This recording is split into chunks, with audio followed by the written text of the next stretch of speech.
कहानी सियासत के मौसम वैज्ञानिक की हवा का रुख देखकर अपनी सियासी बिसात बिछाते थे। अपने लंबे राजनीतिक करियर में पासवान एक ऐसे नेता की पहचान बनाई जो सियासी हवा का रुख तेजी से भांपते थे और उसी दिशा में बहने में देरी नहीं करते। उसके बारे में कहा जाता है कि सरकार किसी भी दल की हो मगर पासवान मंत्री जरूर बनेंगे। लोक जनशक्ति पार्टी के संस्थापक और केंद्रीय मंत्री रामविलास पासवान का गुरुवार को निधन हो गया।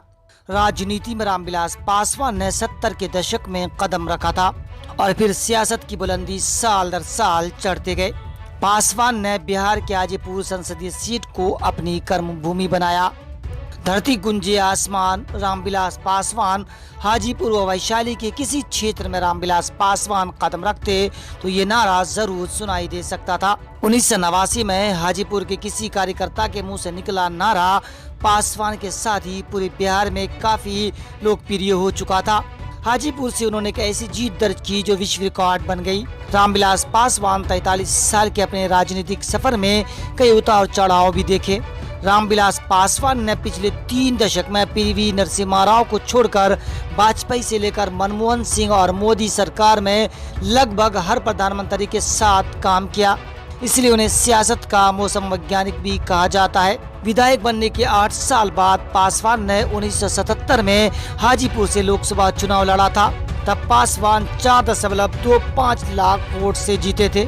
ये पासवान का वर्ल्ड रिकॉर्ड था। हवाई सफर के दौरान रामविलास पासवान की एयर होस्टेस रीना शर्मा से नजदीकियां बढ़ी जो प्यार में बदल गई। पंजाबी लड़की रीना से 1983 में शादी के लिए रामविलास पासवान ने पहली पत्नी राजकुमारी को तलाक दे दिया। हालांकि इसकी जानकारी उनके करीबों को ही रही, कभी इसे पासवान ने सार्वजनिक नहीं किया। 5 जुलाई 1946 को बिहार के खगड़िया में एक दलित परिवार में रामविलास पासवान का जन्म हुआ था। जब रामविलास पासवान ने 22 साल की उम्र में सिविल सर्विस की परीक्षा पास कर ली थी और अपने गांव खगड़िया के शहर बन्नो पहुंचे, तब उन्होंने देखा कि एक दलित की कुछ लोग पिटाई कर रहे हैं। दलित पर 150 रुपए नहीं लौटाने का आरोप थे। उस वक्त तक पासवान की नौकरी पुलिस महकमे में हो चुकी थी। तब उन्होंने भीड़ पर पुलिस का रौब देकर न सिर्फ उस दलित को बचाया था बल्कि दबंग के कागजात फाड़ दिए थे। इस घटना से पासवान लोगों में काफी लोकप्रिय हो गए। उनकी लोकप्रियता ऐसी बढ़ी कि लोगों ने उन्हें चुनाव लड़ने को कह दिया। फिर वो सरकारी नौकरी छोड़कर राजनीति के रास्ते पर निकल पड़े। उसके बाद पासवान ने फिर कभी पीछे मोड़कर नहीं देखा। कई लोकसभा में वो हाजीपुर लोकसभा सीट की प्रतिनिधित्व कर चुके हैं। MA LLB करने के दौरान वो छात्र राजनीति में सक्रिय हुए। JP मूवमेंट से जुड़कर पहचान बनाई।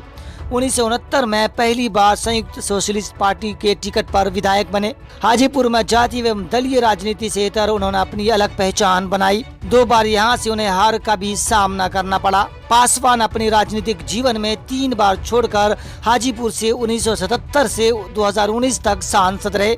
मौजूदा समय में राज्यसभा सांसद थे। रामविलास पासवान ने पहली बार जनता पार्टी के टिकट पर 1977 में हाजीपुर संसदीय सीट से दर्ज जीत की। इसके बाद 1980, 1989, 1996, 1998, 1999, 2004 और 2014 में जीत दर्ज हासिल करने में कामयाब रहे। अगर केंद्रीय मंत्री की बात करें तो 1989 में पहली बार केंद्रीय श्रम मंत्री बने।